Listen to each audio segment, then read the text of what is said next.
92.7 FM. And you're listening to the Born to Be Free program with Judith. And this morning we have Gail and Joe back again. It's lovely to have you back. Yeah, good to be back, eh? Yes. Yep. And Joe, what are you going to teach us about today? Well, today I woke up this morning. I had a bit of a struggle over the last week. Just being able to get exactly what I wanted to work on. So as God said, share my testimony. So just talk a little bit about, how I come to know Him. And so I thought I might do that. And I've been working on a bit of a song that I've been putting together, so I thought I might sing that, if that's okay.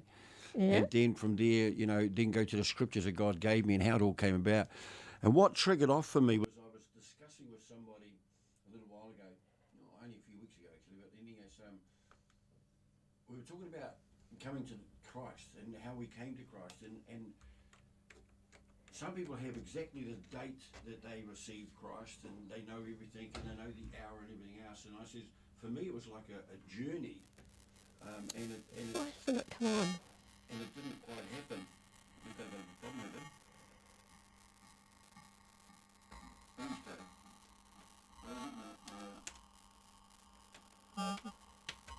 I'll just put the... Put that on for the meantime.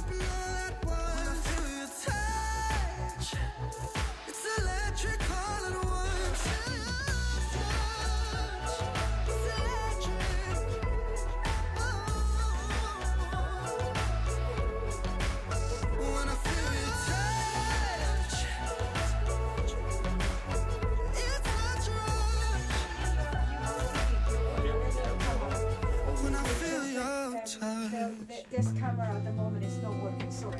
Oh, I see. And the microphones are not on. Yeah, turn that up to put that on the kind of action. Put a bit of music on.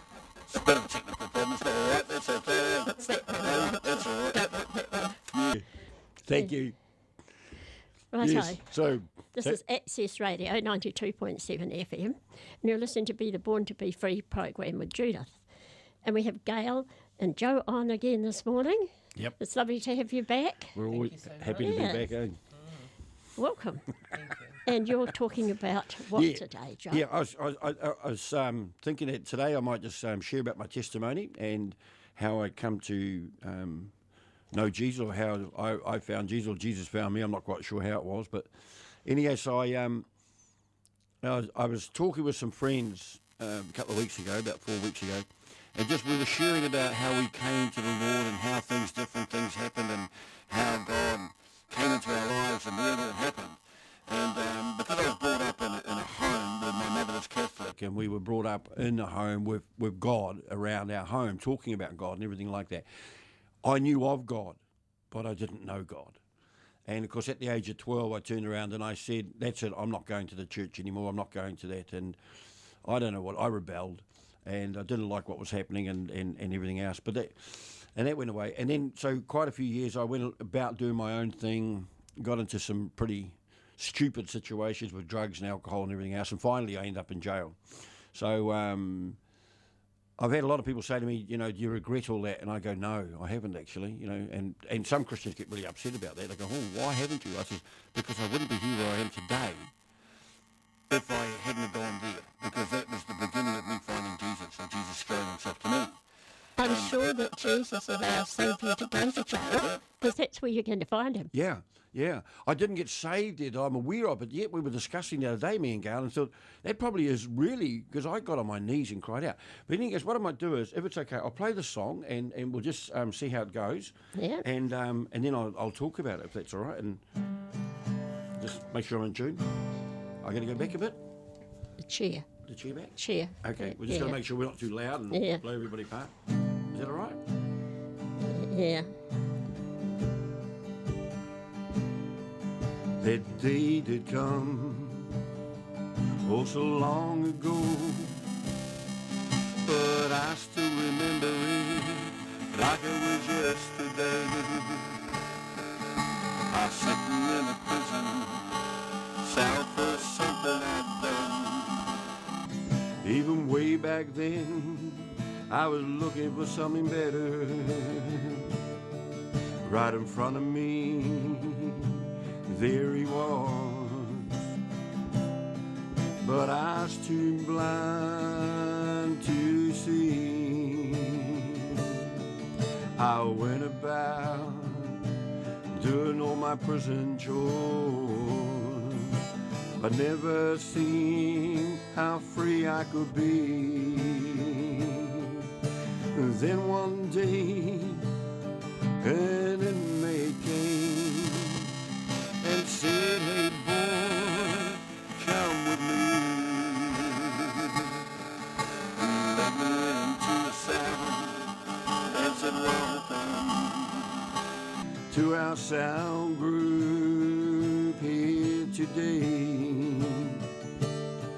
For this is a day you could be set free." And they were singing,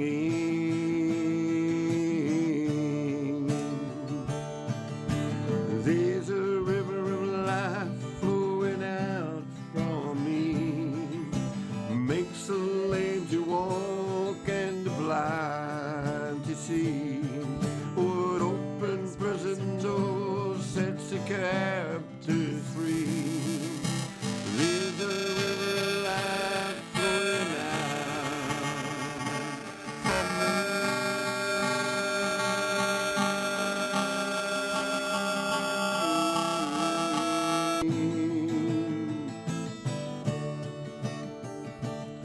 So I said to them, "What a pack of fools you are, for you're still all locked up just like me. No prison door is going to open to set us captives free. So you really must be blind if you cannot see what I see." And then I went back to my cell on my own, and I looked into me. His prison was so strong that I fell down on my knees. Now I know what they were saying when they said I could be free, I could be free, I could be free. So I started singing, "There's a river of life flowing out from me, makes the lame to walk and the blind to see. It opens prison doors and sets the captives free. For there's a river of life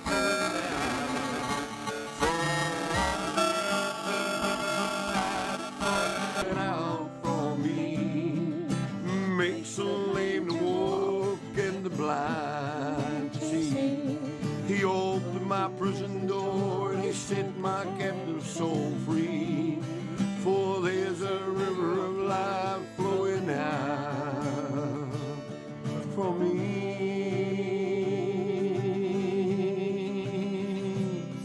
from me." This is my testimony.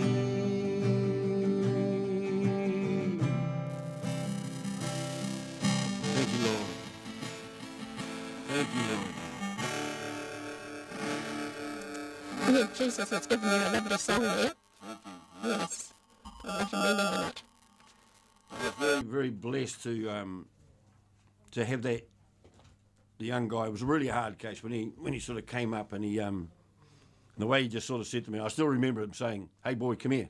This is quite. I was thinking of, and I'm thinking, oh, what are we in for here? You know, what's going to happen? Because you hear all these stories about prison and everything else. And anyhow, so I went with him and I still see them sitting. I can still see them sitting on the bunks. There's two bunks, you know, in the cell. The cell wasn't very big, and I still see these guys all sitting around with a guitar. I couldn't play a guitar or anything, you know, and I could see them sitting around. They're all smiling, you know, and they were happy, and they're all covered in tattoos and everything else, and you know, and they're quite a hard bunch, the guys, started talking to me about this, and that song has never left my head. You know, if I ever say to anybody what was my first song I ever heard as a Christian, it's "There's a River of Life," you know, and that song still rings in my ears. And I thought to myself, how can this be? Look at these fellas, you know, that we're locked up, we're in prison, but see, I did not understand that they'd come to a place where they realised we were physically maybe in prison, as Paul was all those years ago when he was on chains and everything, but we're not spiritually in prison. We're not emotionally in prison. That part can be set free when we're walking with the things of God. And I started a few years later. See, that was my journey, and my journey started there.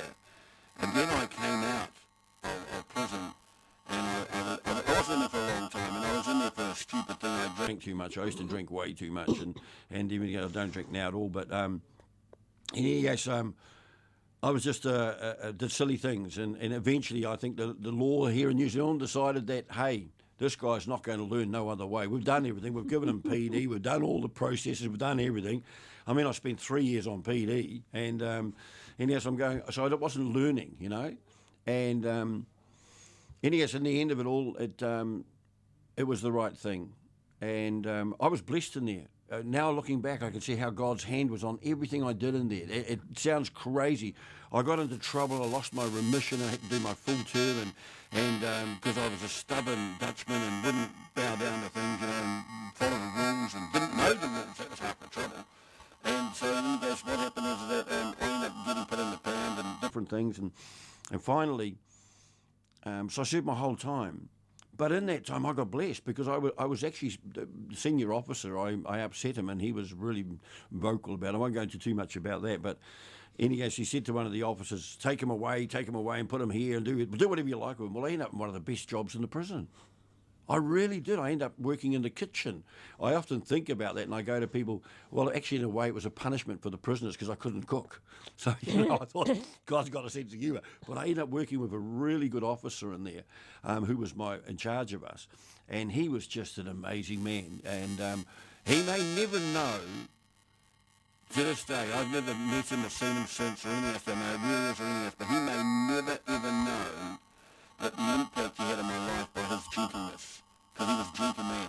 And he was working with all these very hardened criminals, and yet he had this gentle spirit about. I don't know if he was ever a believer. I don't have a clue. But I think he will know. Yeah. Jesus will show him. Yes. I'm sure. Oh, I said to him one day, I said, why are you working here? And I found out his history, and he was the head chef on the QE2, the Queen's boat. And he came away from that. The stress, he said, was so much. And I thought, that stress, what do you think this is with all these inmates, you know, doing all their own things and their antics they're getting under. But he loved it, and he was great, and he was gentle, and he was patient, and he was kind. And I remember those things, because those are a lot of things I didn't see in my life growing up. I didn't see those things growing up. My mother was a very loving person, don't get me wrong. My father was a very hard taskmaster. He from the war, been tortured, different things, and he had things set in his mind, you know, from where he was. No, I didn't understand as a boy. You don't understand that. You know, we're the privileged generation, you know, me and my wife, we're the privileged. We haven't had to go to war. We haven't had to live through those things. We've been a blessed nation. We've always had food on our tables. We've had all this sort of stuff. And so we've always been very blessed. We may not have had a lot, but we've had enough, you know. And anyway, so what does God say? He will supply all our needs according to his riches and glories. It didn't say our riches and glories, you know. And people always, I think they always say, oh, God will supply all my needs. And they cut the next part of the scripture off. Why do they do that? Because really, it's all about him. It's all about him. I made a comment the other day about something that I probably shouldn't have done, but I saw something on a bit of a bragging going on about a church, and I'm going, where's God in that? I actually said to the person, because the person said, I've built this church this way, I've done it. I go, where is I in God? You know, what I've been taught from my earlier days, and don't get me wrong, I've made heaps of mistakes. I have, over the years, as a Christian, I've made heaps of mistakes. I've done some silly things, you know. I've lost my temper at times in the wrong place. I've done things the wrong. I don't mind standing up for what I believe, But I do struggle now thinking back, why did I react like that? Where did that reaction come from? There was no need for that. I didn't need to bite that person's head off. I didn't need to do that. So I'm trying every day, getting up in the morning saying, God, how can I work with somebody today? Try and put those things right. But my life is not about works, because works is not going to save me. It's being obedient to what he wants. And you said something interesting before, Judy, about it's not about us doing it, it's about him, us being open so he can work through us. Yes. Does that make sense? Yes. Could you want to talk about that a little bit? Because that was really interesting what you said. I was quite taken with that. Well, I will read on the 2nd of August. I'll read this again. Yep. And Jesus said this to me very, very strongly. And he said 4 times, very, very, very, very soon, God's glory will be poured out so strongly like it has never been before. Yeah. It will be strong, and so strong that a cloud of glory will overshadow my family as they go past people. Wow. People will fall under the Holy Spirit's anointing and be saved. Choice. They'll probably walk past them and they'll fall down. Yeah. They won't hurt themselves. The Holy Spirit's doing it. Yeah. But everyone you walk past, it might happen as you go down the street, And fingers will grow back. Awesome. Amputated legs will grow and be normal size. Eyes will see. Ears will hear. Sickness will be healed, and he's already doing that with a lot of people. Yeah, he is. Yep. And then people will know I am the powerful Yeshua, the living God who created all people and all things. This will happen quickly, in a few days, and the anointing will stay on us. New eyes will fill eye sockets, cleft palates will be healed and filled over, Choice. hair lips will become normal. I give back what the enemy has stolen from you. Yeah. Amen. Amen. And that was very strong. I got that 2nd of August this month. Very good. Very good. So, and I want to go back to what Jesus gave me in July. My church not being ready is holding me back. Oh, wow. They're holding me back from coming. If my church had been ready, I would have already come. Right. So, and all he's asking for us to do now is to, we've just got to spend more quality time with him. Forget the ministry that we've done. It's finished completely. Yeah. We're not doing that again. No. And it's a new season. And that we're going to go from street to street. And he said all he wants us to do now, the ones that are willing to do it, and they will be blessed, is push into Jesus more and more and more, and God and the Holy Spirit, because you can't have one without the other. That's right. They always work together. Yeah. So you push into them, and every day. And another great thing I've found is to have communion every day and go through all the stations of the cross. And that means that you are going through all the different stages of his suffering, getting to the cross and on it, and afterwards taking our sins to him. So, and since I've been doing that, I've been at you just go up Jacob's ladder, Yeah. 2 or 3 steps at a time. That's jolly awesome, eh? So all he wants now for his people to spend time with him and get to know him better, and fall more and more and more in love with him, he told me on Sunday. Yeah. And then we have to wait on him and listen, but not just listen, but hear. Yeah. So it goes into our hearts. A lot of people listen, but they don't hear. Their heart doesn't hear. You've got to do that. You've got to take time to do that. That's right. And then be obedient.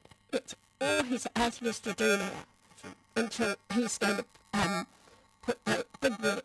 It's his ministry, not ours. That's right.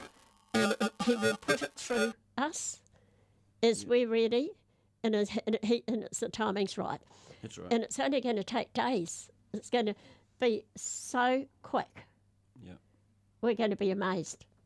whereas it's taken months and years before his spirit to be poured out in times. But now it's going to be over in a matter of just like that. Well, I think what you're saying basically is, or what I'm hearing, and it's right, is that as Moses took 40 years to get around that desert that he had to go around, which should have only taken days, a day or whatever, 7 days, I think it was, 7 days. It took 40 years. I think, like you're saying right now, the church is not ready. Because do I say it, and I'm sorry if I'm saying it wrong, but sometimes I think we've played the game of church and not allowed the game maker, Jesus, to actually lead us. Yeah. And so there's another thing, is I go to this men's prayer meeting that I go to. I'll try to get there every week if I can, but we're away quite a bit. But anyways,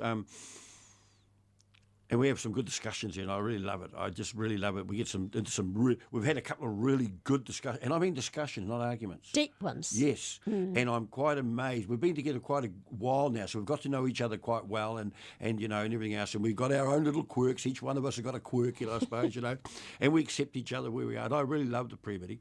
In any case, we were discussing this whole thing about where are we as a church, and what are we doing, and it's all about, it's almost like man's ministry is more important than the maker of the ministry.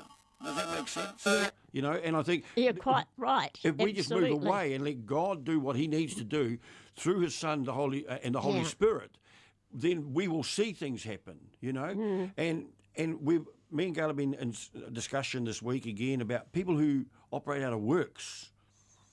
And there's a Martha and a Mary and all this sort of stuff. And I'm looking through scriptures. I'm going, I don't want to be like that. I don't want to be Martha. I don't want to say, hey, look what I've done, da, da, da. It's not about that. I don't want glory for anything. The glory should never come to us. It should always go to God, because it's God that gives us the inspiration in the first place. And I'll read the scripture, actually. I might just line up with it. This is the scripture that God gave me. I was talking about my testimony, and the other day when we were talking about the ministry, one of the things my pastor always said to me when I first got saved, I shouldn't even say that, when I come to the Lord and I was working my way into the things of God, he always said, the I must die so he can live. And he always said, the I in yourself, I must be taken away, It's not about me. It's not about it's about God Jesus being released through us, more and more of him, So anyways, I'll read this, but at one stage... You said I am. Yep. Well, everyone talks about God every day. Yep. They say, I am going to town. I am going somewhere. I am, that's right. Yeah. Indeed right. So you guys, I got to a point where I sort of like in prison, and I came out, and I suppose I got to explain this a little bit, and then I went to a service in Wellington, and it was Jesse Jackson was speaking, and he was the Negro gentleman from America that was running for presidency at the time, and he was speaking. I went to that, and that's a story in itself. I come away, then I've been going to church in prison, and then all of a sudden I went to church with my grandmother-in-law, and it wasn't the same. The people were lovely, don't get me wrong, they were lovely, but there was something missing. And I didn't know what it was, and I got disillusioned, and I thought, I've been conned. I've been ripped off. I don't know what's going on, And because of my mindset where I was always looking for the con. Because the world was always out to con you. People were always out to rip you off, and they'll smile at you while they're taking something out of your backyard, And I'm going, that's how I thought. And I thought, I've been conned. This is not real. And yes, so I got a little bit disillusioned in that, and I come back to the Wairarapa, and different things happened. I went back to my wayward ways a little bit and everything else. But I was never satisfied. I was still never satisfied. There was something wrong in me where I'd had that encounter with the Lord in my prison cell. And then now I'm doing this, and so I'd go to parties and different things, but I never felt right. I thought there was something always missing, And Gail and me were talking about this yesterday too, and she said to me, once you've had an encounter with the Lord, you never fit back in the other world, and I know that, And so I went through, if you could call it backsliding, I hadn't really received Christ, but, obviously I have had an encounter with him. And what happened is that I got to that part of my life where I thought at one stage it got really bad, and it did get really, really bad. And so in any case, I opened my Bible, and there's a lot of other things that happened around it, but I opened my Bible, and I'll just read this out to you. It's in James 4, and it starts at James 4:2. That's in the New Testament for new believers. Oh, yeah, sorry. James 4:7, I'll start it, sorry, beg your pardon. And yes, it's That's in chapter 4, verse 7. Yeah. And it says here, submit yourself then to God, resist the devil, and he will flee from you. Come near to God, and he will come near to you. Wash your hands, you sinners, and purify your hearts, you double-minded. Grieve, mourn, wail. Change your laughter into mourning and your joy into gloom. Humble yourselves before the Lord, and he will lift you up. That spoke to me in such a huge way. I mean, some people will read that and say, well, it sounds a bit down. It sounds a bit gloomy. It sounds, turn your laughter into mourning and all this. It might say, no. How it spoke to me was, get out of yourself and get into things of God. Your laughter is not bringing pleasure to God. No. I needed to get into his laughter, not my laughter, and I needed to get those things out of my life, the things that weren't right. The joy that I was getting wasn't joy from God, it was joy from drinking and being stoned and wasted. That wasn't his desire for my life. That's not the desire that anybody's listening to that. That's not his desire for you. It's his pure joy. It's not the joy of the world that gives you 5 minutes of joy and then the rest of your day you're in misery. Or, you go out and you drink yourself into an oblivion and then the next day your problems are multiplied because you've spent the money you should have gone and paid a bill with or bought food for your children with, and now you feel worse, so you try and find more money for alcohol so you don't feel bad. It's a trap of the enemy to just pull us into a bad place. And he keeps us captivated there, and he keeps us locked there, and he keeps us bound. The yoke of bondage, God says his yoke is light upon us. The bondage of the world is heavy. It pulls you down. It brings no joy. And certainly don't have to stay there. No. You tell them how they can get out. You see, it's like anything, like, I read the scripture, I had a Bible, I was very blessed. If you haven't and you're hearing this today and you're thinking, I'd like to read this, I would say you go to a local church, if you see one around, and ask for a Bible. If you have we have here in New Zealand, we have shops like the Salvation Army and different op shops, and most of them have Bibles, and they will give you a Bible to read, and you can read the Word for yourself. I would suggest that if you're hearing this and you want to read, you need to read the Word. The Word is what brings life and light into us. But anyhow, this is what I did. So I got to that point, and so eventually I just had to come to that place of saying, this is no good. Now, I was very blessed that after I read this, and then I had an accident and different things, and I came to a church, and I was very, very blessed. I went to a church and I asked a lot of questions. I embarrassed a lot of people. I was not a very nice person, and my prayer life was terrible. I swore like anything because I thought that was my life. I didn't know anything different, and I was pretty rugged. But anyhow, I had the greatest pastor. I've got to be honest. I really did. He just was worked alongside me, and he helped me, and he showed me the ways. He helped me, but he also helped me to see that I could go directly to God. If you're in a place where you don't have a pastor or you don't have a church or something like that, you don't need to wait for that. You can get on your knees if you haven't got any knees, or you can't get out of a wheelchair or whatever it may be.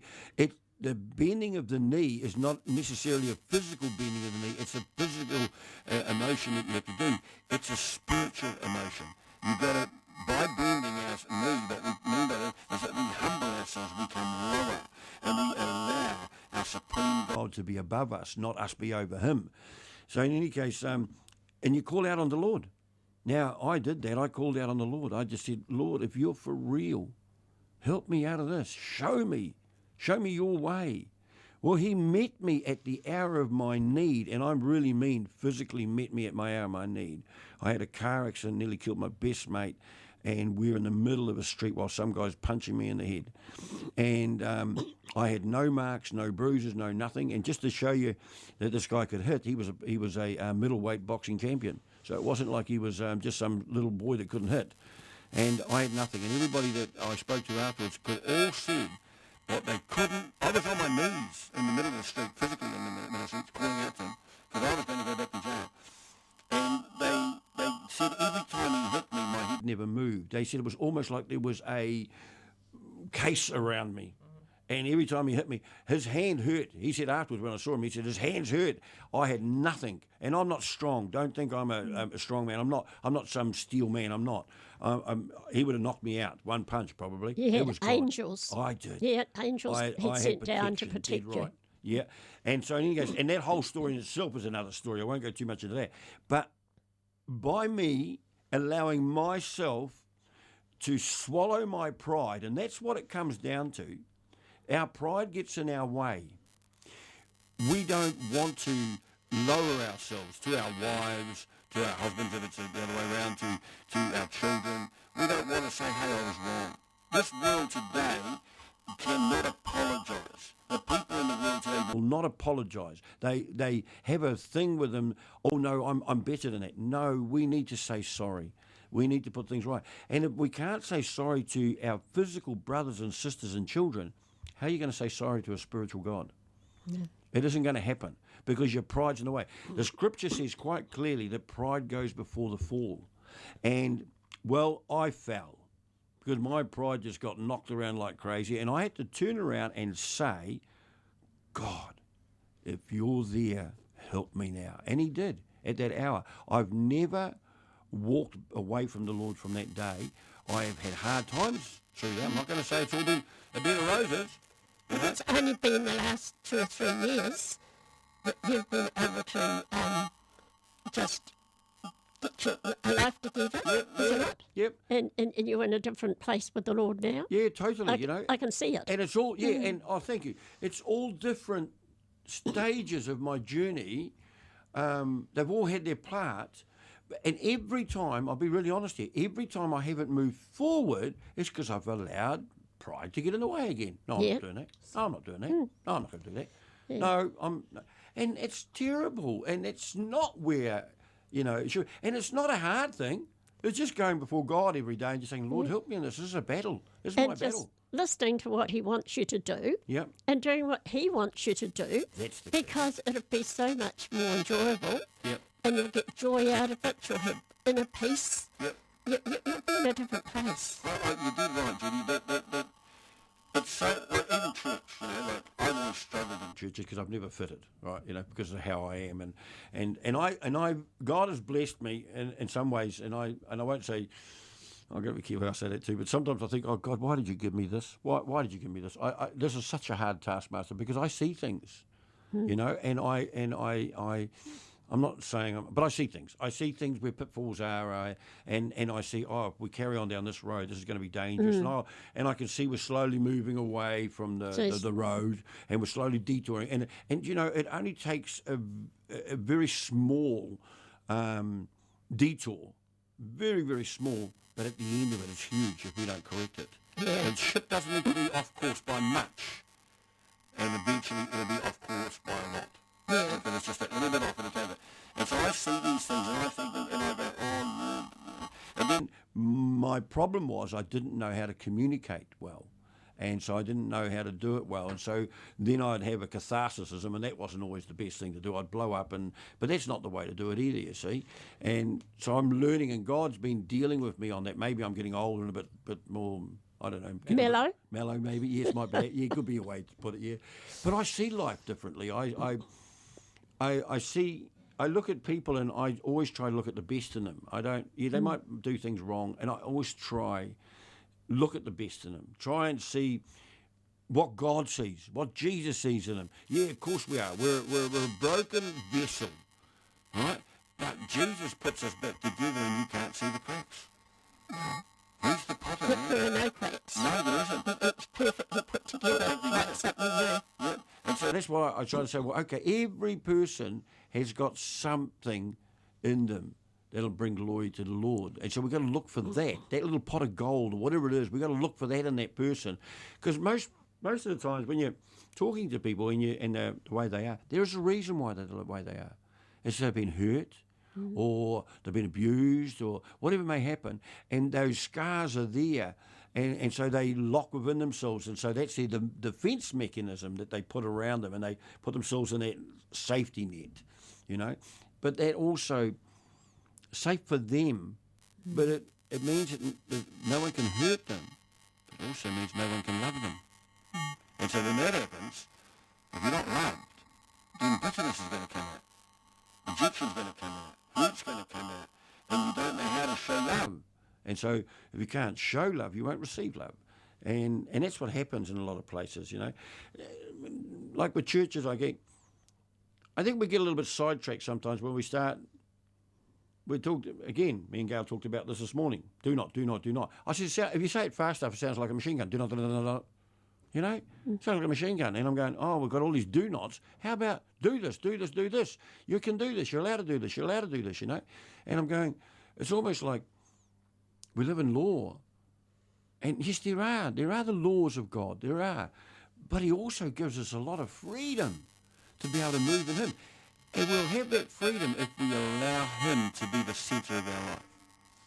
We won't ever have that freedom if we don't let him to be the centre. We'll always go chasing and looking for something else, looking for something else. And so I think in churches that we've got to be very, very careful. Preach the word. The word's not wrong. Preach the word. Well, we all came down from heaven. Yep.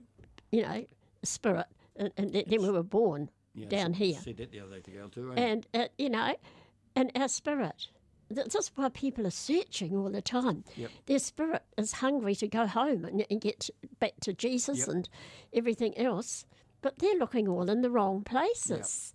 They're looking everywhere but where they should be looking. So just some of you, I'm going to get Joe or Gail to say a sinner's prayer. And you know, you lead up to that, because I think there's so many people out there that need Jesus. And look, once you've had him in your life, that's it, and you've really accepted it properly in your heart, you'll never look back.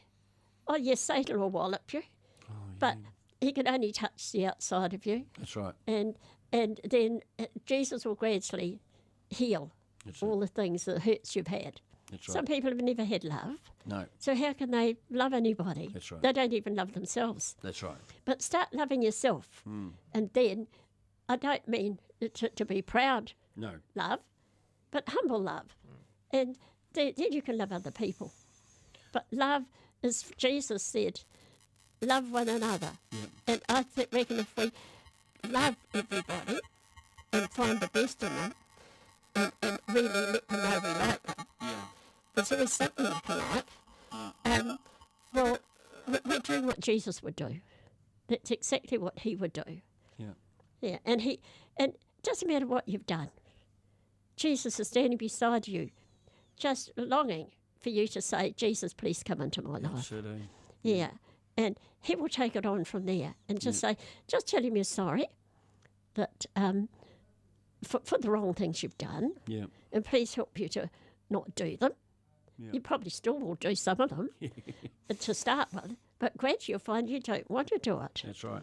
And a lot of people have got foul mouths, even when they come to the Lord. But after about a year, they've got no inclination to swear, but it's just not coming out of their mouths anymore. Jesus has done that. You see, it's so easy, isn't it? Yeah. It's not as hard as we think of making it to be, eh?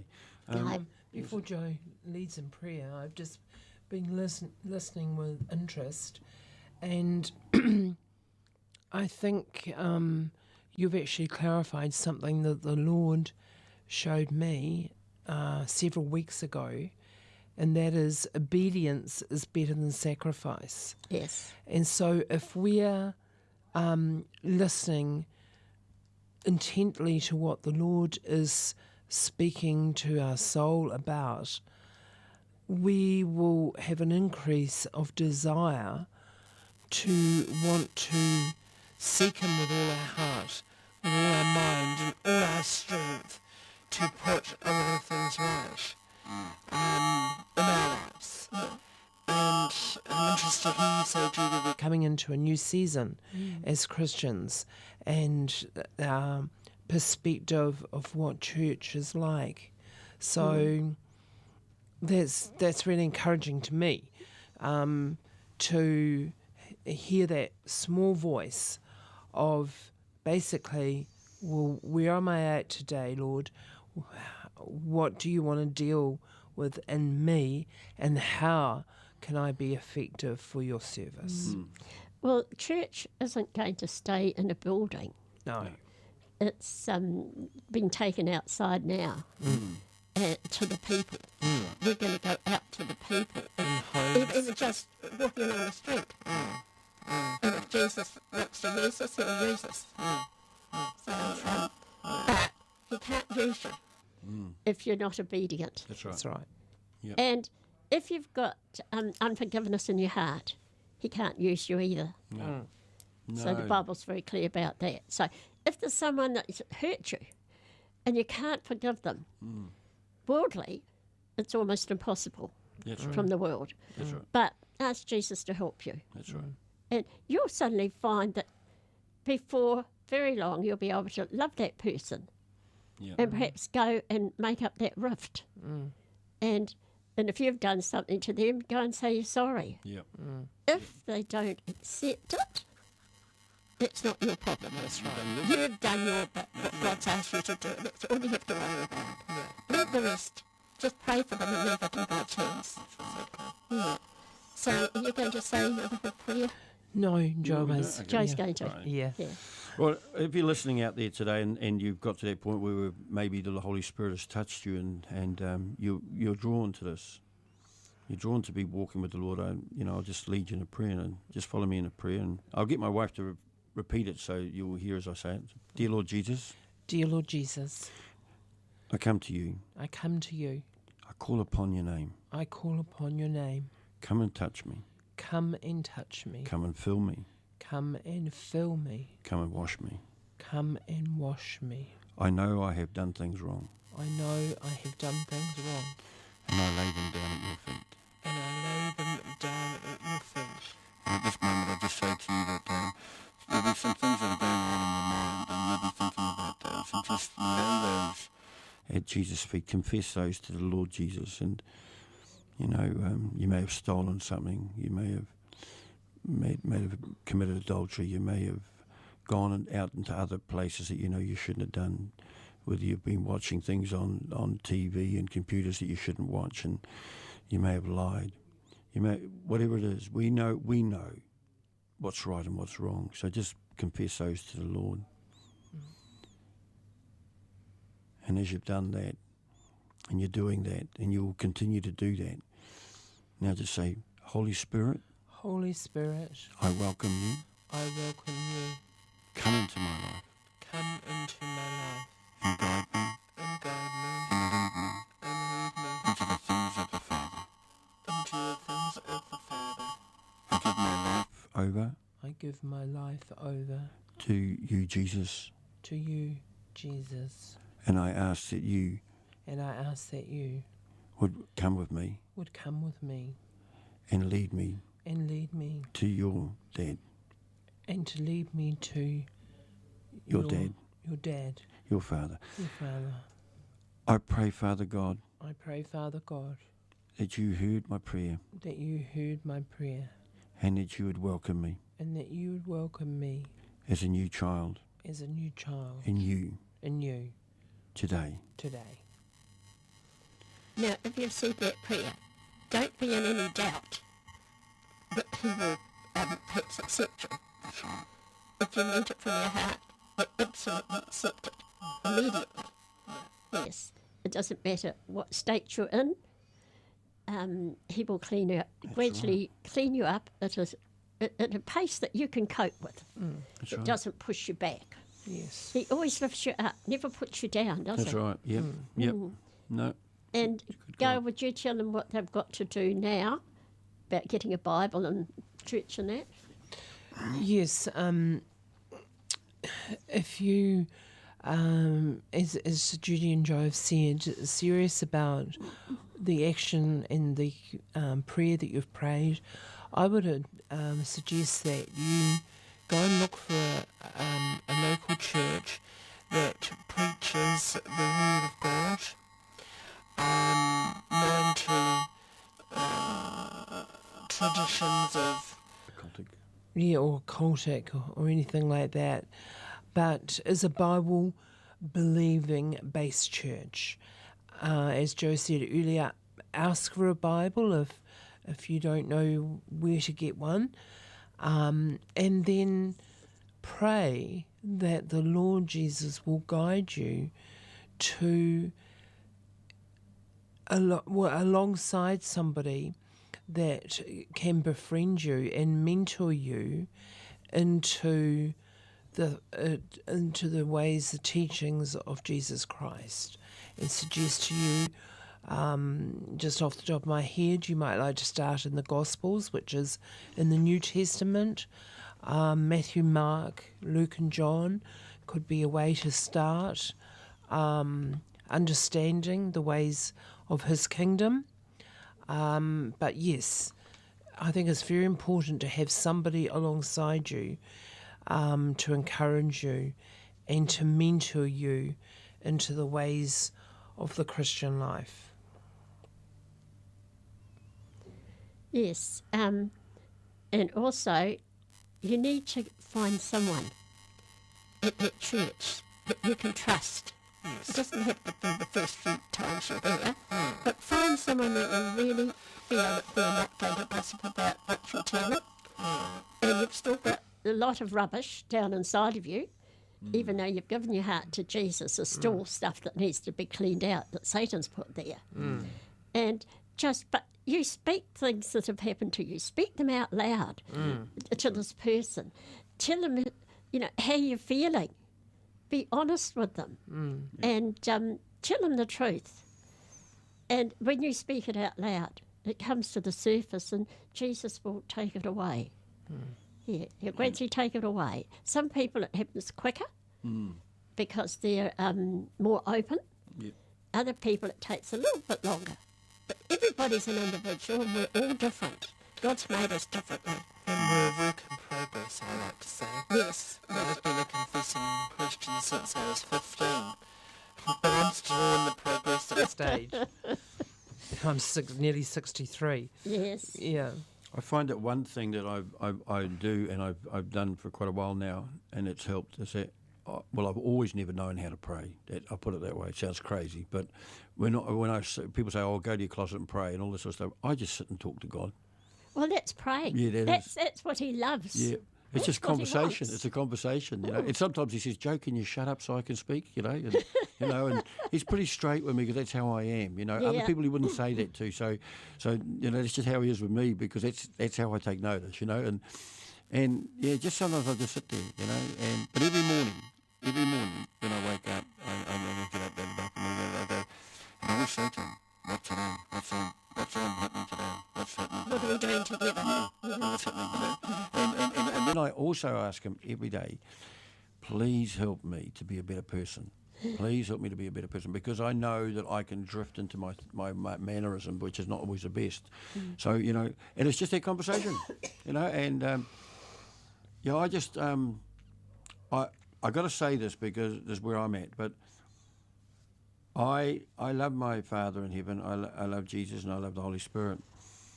But I also have a reverence for my Father in heaven. I'm not familiar with him, if that makes sense. I remember that he is my Father in heaven, and he's my spiritual heavenly Father. And but I still have a reverence. I don't know how to put it any other way. I'm very privileged to be in his presence. And you respect it. Yes, that's the word. It's respect. Yep. It's so important. Yep.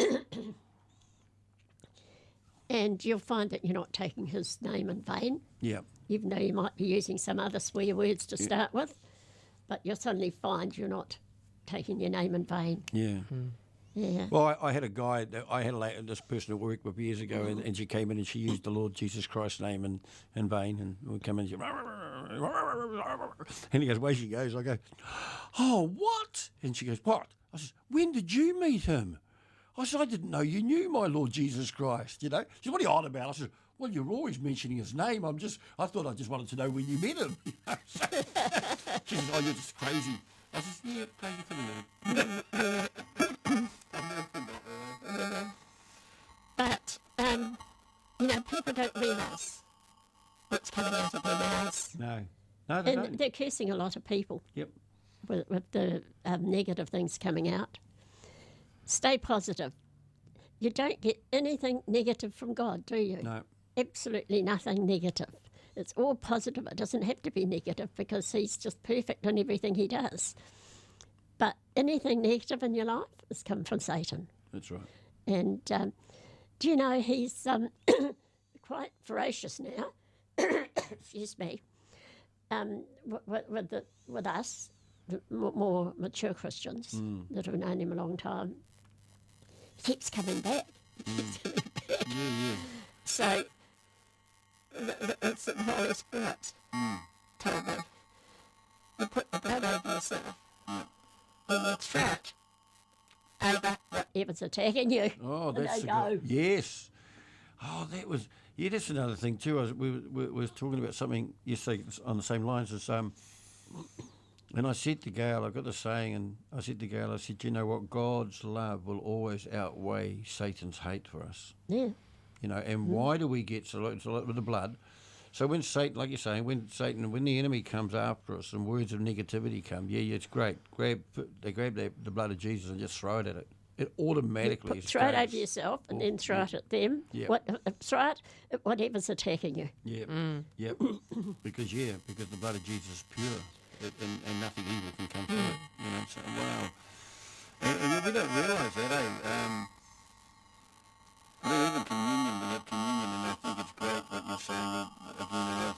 Obviously, on the same wavelength, we've been saying we need to start doing this every day. You know, and it's not because it's a tradition. It's not because it's a habit. It's a way of life. Well, the more I get into it, the more, I'd hate to miss it. Yep. Yep. It's just something missing. So, and you have lots of laughs. Yeah. God amazes me, being such a huge God, not in stature. The whole three are the same size. They're probably around about 6 foot or a bit more. And but he's created everything. Everything belongs to him. Yet he's so approachable. Now, since Jesus died on the cross and came back to life, and that curtain was ripped, it gives us access to God now. Yeah, that's right. Yep. And long as we do it respectfully. Yeah. But I have so many laughs with him.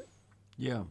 And I sit on his knee and he rocks me backwards and forwards like this, hugging me. Yeah. Jesus takes me side to side.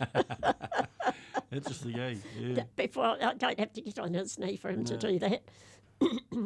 No, and of course, with our life, if we don't have the Holy Spirit, we will never have a true walk with the Lord. No. And that's the sad thing is that people think they can just talk to Jesus or, we know Jesus. No, you can't know Jesus without the Holy Spirit. You can't. You can't have it. And I would encourage anybody that's listening today that if you haven't received the Holy Spirit, you definitely need to call upon Him. Don't reject it. Actually, blasphemy of the Holy Spirit is the unforgivable sin. And that blasphemy is saying, I don't want you, I don't need you. And I'm amazed at how many Christians I've come across. Well, actually, I can't call them Christians, to be honest.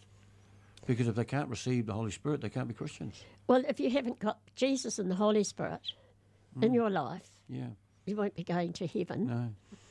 No. Although God did say to Lynette that he was going to save everything he possibly could, even if the last minute they just believed in Jesus. Yeah, but call upon my name and you shall save. That's what I said, And they get taught in heaven the rest. yeah, and I think to myself that it's not, if not knowing or out of ignorance, I think we're covered. But to deliberately say, no, I don't want it, I think that's a dangerous place to be in. Oh, that's a very dangerous place because that's so negative, and Satan's in immediately. Yep. And the more you do that, the further astray he leads you, and then your life becomes a living hell. Yep. Yep. Oh, it is, yeah, and you can see that, and I see that with some people. It's almost like they haven't got that freedom, and I'm thinking, well, why haven't you got it? You know, I can hear some of the things they're saying, and they sound really wonderful, but there is still an emptiness behind it, you know, and I think they're lacking something, and it's not physical. They're lacking the Spirit of God. Yeah. And of course, once you're walking into the things of the Spirit of God, and if we're listening, we do make mistakes, of course we do. And but if we're listening, then God will show us every day where we need to go. Well, I'd just like to thank Dale and Joe very much for coming on. It's been a very interesting discussion. And if you want to download this program or listen to it, it's www.arrowfm.co.nz. Go to programs, then go to Born to Be Free, then go to more about Born to Be Free, and then go to BTF page. Now, if you can't get it there, just go to, what was it? Sorry, Judy. Gail? No, I'm not on the same page. YouTube. That's what I was trying to think of. Let's go to I don't know much about computers either. But that's where you go, and you can either download it or listen to it. And we'll be back again next Wednesday at 11:15 to 12:15. You can, in the Wairarapa area, get that program at 6 o'clock in the morning on a Sunday, or you just go through your computer and get it, like I said.